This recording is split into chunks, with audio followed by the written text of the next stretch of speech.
Hello, my wonderful, beautiful friends, guys. Welcome back to r/IDontWorkHereLady, where Karens mistake regular customers as employees. And in today's episode, a racist Karen demands OP serve her, and when he refuses, she gets her big bad son to come teach him a lesson. Guys, this story is wild. I hope you enjoyed today's lineup. Don't shake your heads too hard, and as always, you can send or link your post to this email right here.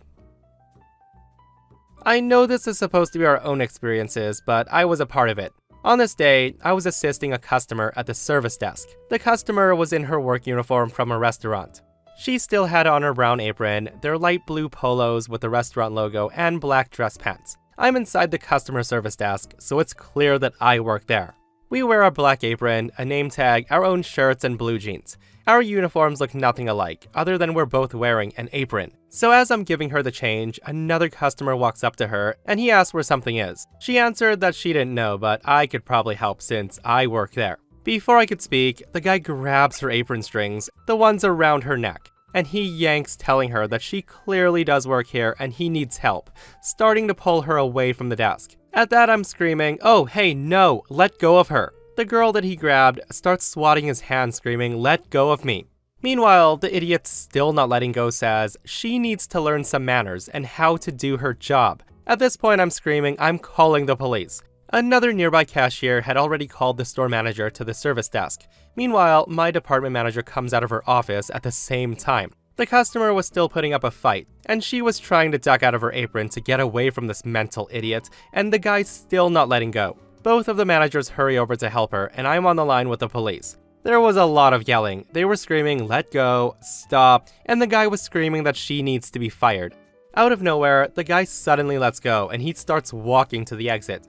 My store manager was a few steps behind him, telling him that he needed to wait for the police, to which he says, "Screw you and your horrible employees for treating a customer like this," and he left. The store manager did yell at him that he wasn't allowed to return to the store after he got into his vehicle and left. We have a good description of him, his vehicle, his license plates, which were all given to the police. The customer says yes, she's pressing charges if they do catch him. The store manager also contacted loss prevention to pull the video from the cameras for the police and to start paperwork for a permanent ban, which includes a no trespassing order from the police, so the guy can immediately be arrested for stepping foot on store property. So I really hope the cops ended up catching this idiot, guys. I really do. Because a guy like him needs to not be out in public. Like, I can't believe that some people out there think it's okay to basically strangle someone, employee or not. Like, whether it's grabbing people's lanyards, necklaces, hoodie strings, apron strings, my goodness. I've read it all, guys. And one day, this idiot's gonna find out the hard way that you should never, ever put your hands on anybody. I'm a nurse, and I work at the one ER in town. My doctor's office is in the same building as in urgent care. There's one sliding door, all glass. You then turn left for urgent care and turn right for the doctor's office. It's clearly marked. This day was my day off. I'm sitting and waiting for my appointment, just playing around on my phone. I'm wearing Converse, jeans, and a hoodie that had the name of my then partner's workplace on it, not a medical job. I'm also the only person waiting on that side. Out of nowhere, a lady stomps in, and she walks up to my outstretched feet and she says, "I need help."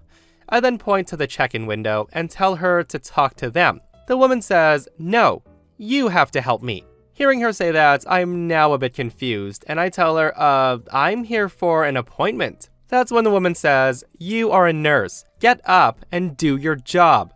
At this point, I'm extremely concerned that this woman somehow knows my profession. I tell her, I don't work here, I'm a patient. And the lady keeps saying, "Yes, you do. You're a nurse." Hearing the commotion, the desk staff opens the glass window and they ask if they can help her. The lady stomps up to the window, demanding to immediately be seen. The staff figure out that she's not an established patient and she doesn't have an appointment and she needs to go over to urgent care. I get called back as Karen lady is demanding to see the doctor. By the time I get out, she was gone. The desk staff told me that they had to ask her to leave, and she did while continuing to yell. I still have no idea who she was. I assume that she knew I was a nurse because she saw me in the ER at some point, and I never saw her again. I do want to note that she wasn't in visible distress. She was walking normally with a steady gait.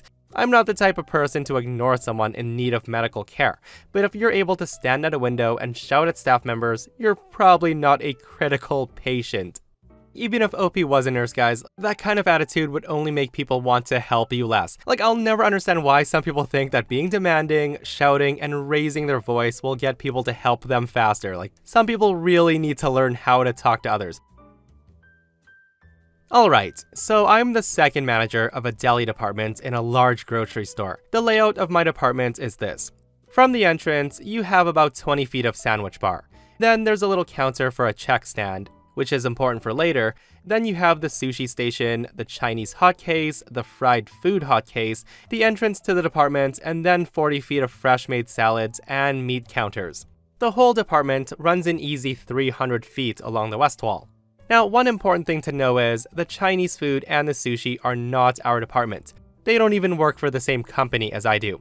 We work in the same space, but they're a franchisee. Thus, at no time do we serve their food or do they serve ours. And as it's unfortunately pertinent to my story, the franchisees are a Burmese immigrant family. Finally, there's a lot of paraphrasing, but this accurately represents the testimony that I gave in court. So part 1 is the lady. So this all happens during the great toilet paper shortage of 2020. Mostly, our customers were great, but everybody was running high stress back then. Another thing is, after the head boss leaves, I'm in charge, and I usually try to hide in the back and do the cooking, only coming up when the front area needs extra hands. Anyways, on this day, I'm cooking or frying something, and I hear commotion in the front. I hate customer service, but I'm really effing good at it, so I head over to see what's going on. I see an angry old lady, and she's absolutely losing her crap at the Chinese hot case. So I go to figure out what the problem is. I walk up to her and say, "Hello ma'am, how can I help you?" The woman screams at me saying, "I want a 2-item combo, half rice, half chow mein, with peppered beef and orange chicken."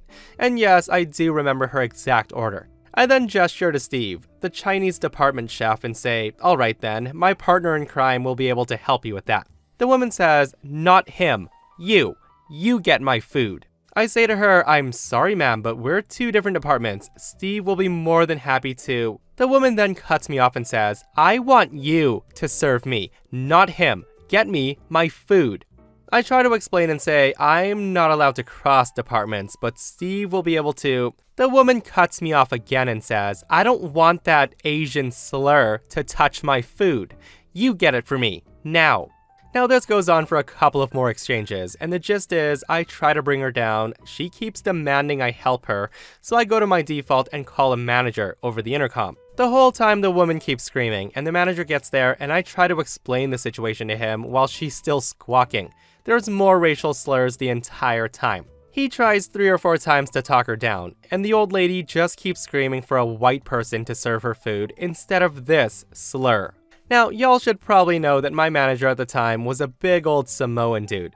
To his credit, he tried to talk her down 2 or 3 times, and she kept crowing, and then he shut her down saying, "Ma'am, you're not allowed to shop here right now. Please leave the premises." And guess what? She keeps screaming slurs and making demands. At this point, the other customers are talking crap to her, and I'm trying to get them to shut up politely, while my store manager insists that the lady doesn't get to shop here anymore today. The angry old lady eventually gives up, and she storms out, never shutting up. She's screaming that she's gonna sue us all, that we're gonna all be fired, all the cuss words, the works. She's also very insistent that her son is gonna come back and make us pay and kill us, which is important for later. As she's leaving, I'm struck by inspiration. You see, I do customer service based on a strict script, and part of that script is the parting sentiment. You always let the customer know how much you appreciate them shopping with us. So as my very large Samoan boss is using his mask to gently herd the angry old lady out of the store, I shout at the top of my lungs, "Thank you for shopping at the company. Please come again." And the woman loses it. I did have some customers compliment me on how I handled the situation, which is nice. More importantly, my coworkers, who I absolutely cared about, showed me their appreciation, and that meant a lot to me, so it was all very nice. All in all, if this was the end of the story, I would have posted this back in March 2020, but it's not. So this next part is when the sun comes in.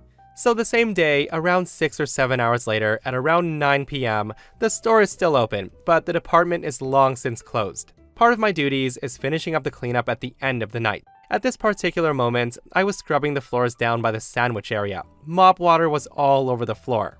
Out of nowhere, I hear an angry voice saying, "You I look up and I see a very angry looking man. Now y'all should know that I'm 6'3", but I'm skinny as heck and I've never fought a day in my life. This guy easily had 2 inches on me. He looked like he lived at the gym and had several what I can only describe as very prominent, intimidating tattoos showing on both his face and arms. I can hear the angry voice saying, "Are you the mother effer that's disrespecting my mother?" At this point, I hadn't figured out what was going on, so I say, "What?" The guy continues screaming and says, "You are the one that disrespected my mother." Now, there's really no way to accurately express our conversation at this point. The guy's leaning up against a 5-foot-tall sandwich bar counter, looking like death incarnate going to break through the plexiglass. I was confused at first, and then out of nowhere, I become terrified that this monster is angry at me once I realize what's happening. And that's when the angry son says, "You are getting beat." He then makes his way to the back counter area, hopping over the counter.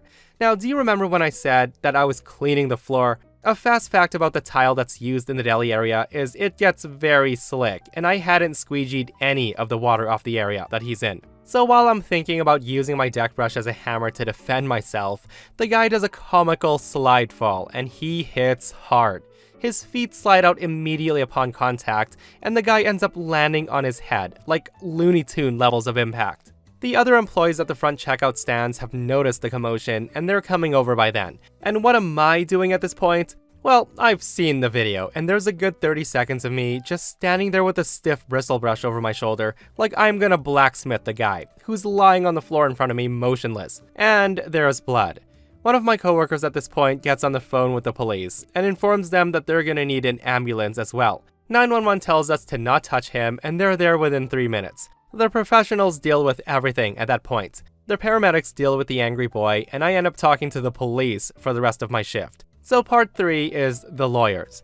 This bit of the story is the longest period of time with the shortest amount of interesting stuff. As for myself personally, well, I'm union, and this all happened at work and I needed to testify for it. I ended up getting 3 days off, and fully paid for maybe 6 hours of deposition and maybe 15 minutes in the courtroom.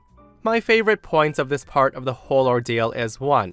I ended up going downtown and talking to an assistant district attorney, who stressed how to just say "I don't know" if I was asked about the specifics of the conversations I had, and then they would legally lead me into expressing the conversation. Number 2. So it turns out that the son not only had multiple warrants in California, but he also had several warrants in other states. Also, yes, he's in jail. The only reason I know that is because someone called me and told me that I would be contacted if he was ever up for parole or release.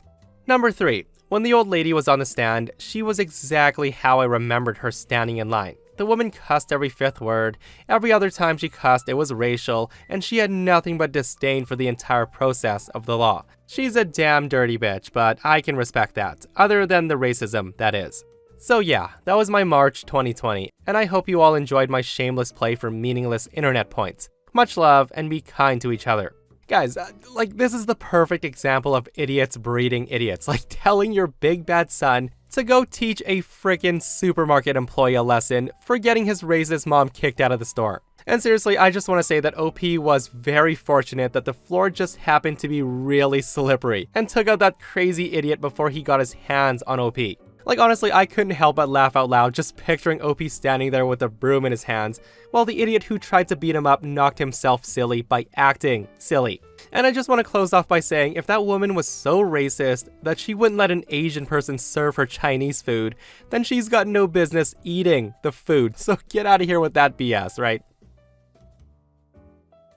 So on this day, I'm in Rexall, which is like CVS in the States, looking to pick up some soda for my father-in-law. At the time, I was working for a paint retailer that's pretty big in BC and Alberta, where I live. The staff at Rexall wear jeans, but they also have black polo shirts and name tags, so I'm not wearing what they would be wearing. I'm a tall black woman who's wearing jeans and a gray hoodie with the company's name in huge letters on the back. So as I'm standing in front of the stacks of soda, trying to find the 7-Up, I can hear someone snapping their fingers and clearing their throat. I ignore it because I'm thinking to myself, no, she can't be snapping at me. That's effing rude. So I continue digging for my buried treasures. I then hear the snapping again, and then I hear Karen yell, "You, girl at the soda, get over here and do your job. Stop making customers wait. Get over here and cash me out." As I straighten up, I look at her and say, "I don't work here." Now, right as I say that, I see the cashier who's running the till come from the back and ask, "Who's next?" The old bat looks at me with a look of disgust, like I should have obeyed her and got behind the till to ring her out, and goes to pay for her stuff. I just grabbed my soda and got in line behind her. Now I wish this was more exciting, but that was it. The only reason I mentioned that I'm a black woman is because it's a small town in Alberta and there's not a lot of people of color out that way. So people would always assume that I worked at whatever store I happened to be shopping at. What a nasty woman, guys. Like, anyone who snaps their fingers at anyone to do anything should have a shoe thrown right at them. And I only wished OP started snapping her fingers right back at the Karen. This person says, "That's the one thing I've never put up with. I had a guy whistle for me to ring him up once, and when I got to the register I said, 'Sir, please don't whistle, I'm not a dog.' And the guy said, 'How else would I get your attention?' And I told him with words." So I work as a swim instructor on a very busy beach, and our office is based in a little surf shack along the edge of the beach. The beach is also really popular, and if you don't get there before 10 o'clock in the morning most days, you can forget about getting a decent spot for yourself. So it's a little before 3 in the afternoon, and that's when a random woman, a Karen, comes up to the surf shack, and it looked like she was yelling. But I was a little down the beach as I was wrapping up a class, so I couldn't hear her. I saw her and rushed over after all the students from the 2 o'clock class were safe on the beach. I then instructed the class to start bringing their boards up to the shack so I could put them away. I go up to the woman and say, "Hi, my name's OP. I'm one of the instructors here. How can I help you?" The lady screams, "Finally! I've been waiting here forever." And I'm thinking to myself, I saw you arrive here less than 20 seconds ago. So me, customer service mode activated, say, "Well, I'm very sorry to hear that. I was wrapping up a class and I'm the only one on duty right now." The woman says, "I don't need details. Are you helping me or not?" I ask her, "Do you want to sign up for surfing lessons?" To which the lady says, "No." I then ask her, "Do you want to rent some equipment?" The lady says, "No" again. I then say, "So what can I do for you?" The woman says, "You need to help me deal with this." She then gestures to a few towels with a windbreaker, buckets and spades, a couple of bottles of drinks, a board bag, everything you would need for a family day out at the beach. I had seen the family it belonged to earlier briefly. They were parents in their mid-30s and a couple of kids who didn't look older than 10. And I say to the woman, "You want me to do what?" She says, "Move it. You need to move their stuff." I ask her, "Where?" The woman then says, "In there." She then points to the surf shack where students are currently dumping their boards. And I say to her, "I think there's been a misunderstanding here. This is a school, not a storage unit." The woman screams at me saying, "Stop asking questions and help me move it. That's your job." She then turns towards the stuff, and I realize that 1, the woman's not the mother nor the daughter of the family, and 2, the woman is carrying her own beach stuff. I ask her, "Do you know this family?" To which the Karen says, "No, why would I?" I say to her, "Because you want me to move their stuff. Either you know them or you're moving a stranger's stuff off the beach." The woman then says, "Can you just shut up and do your job? You get paid to help people, not ask questions. Now move their stuff." I say to her, "I get paid to teach surfing, not to move people's belongings off the beach so other people can sit there." And that's when the woman says, "Well, what am I supposed to do? All the good spots are taken. Are you gonna help me or not?" I then tell her, "Just look for another spot." And that's when the woman stomps off, and I thought it was over, so I go inside to help the students with their boards. But then maybe 5 minutes later, I head out towards the door, and there's a pile of beach stuff right outside the door. I look over, and sure enough, the lady from earlier is lying on a beach towel in the exact same spot that she'd indicated, with the family's possessions all bundled up and left for me to look after. I didn't really see what else I could do after that. I had to stay in the surf shack and keep an eye on the current class while waiting for the other one to arrive, as I was the only person on duty. Plus, now that it was on the premises, it came under the shack rule of us taking responsibility for lost or stolen items. I did yell to the lady, but she was almost definitely pretending that she couldn't hear me. The family came back a little while later, asking why some random woman in their spot was saying that I had their stuff. I gave it to them and explained. Now they did look more confused than angry, but I saw the dad go to the lady and they exchanged what looked like some less than friendly dialogue, while the mom thanked me for at least making sure their stuff didn't get stolen or thrown into the garbage. She and the kids set up further up the beach. Well guys, all I can say is if I were in the parents' position, you'd better believe I'd be tossing food to feed seagulls at that point, right by her. Like the nerve of that woman to demand OP move another family's belongings so she can have their spot, guys. Talk about mega entitlement. And that, my friends, brings us to another end of our /IDontWorkHereLady. Guys, I hope you enjoyed today's stories. If you did, hit that thumbs up button. And if you're not subscribed, consider subscribing so you don't miss these crazy, crazy stories. And if you missed the last episode on the channel, it's right here. It's in r/malicious compliance, where a super entitled Karen harasses OP for walking in his own freaking house, guys. It's such a funny story, so go check it out if you haven't. And myself and Stevie Boy will see you guys in the next one. We love you.